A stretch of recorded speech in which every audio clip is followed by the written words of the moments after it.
8 अगस्त को किया था रात 8 बजे 1122। तो मैंने तकरीबन 12,000 के ऊपर रखा था 1122।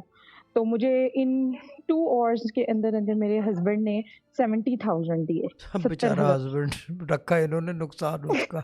गुड है जी, बोले बोले सही है, ऐसा ही है, ठीक है ना। हाँ, औरतों का प्लेटफॉर्म तो है भाई, ये ठीक है। उन्होंने मेरा भी और यही मैं हाल है। बहुत सारे और भी पैसे देख रही थी उनकी पॉकेट में, तो मैंने वो निकलवाने की कोशिश भी की मगर मुझे 70 तक ही मिले। नहीं तो फिर उसका तरीका ये था कि दोबारा रख लेते, जो पैसे मिले थे ना, मैं आपकी जगह होता, जो पैसे दिए वो थे रख उसके ऊपर एक और वन वन वही टू टू मैंने वन वन रख लिख दिए। के उसी वक्त डाल देते, तो सुबह तक जो बाकी उनकी जेब में शाजी पैसे थे मैंने वो भी वही मिल किया। जाते। क्या? यही मैंने सेम किया, मैंने 1122 उनके ऊपर भी रख दिया, तो मिले लिख के पैसे? रख दिया। अभी तक तो नहीं मिली मगर उम्मीद है। मिल जाएंगे, उम्मीद नहीं है, गारंटी मिल जाएंगे।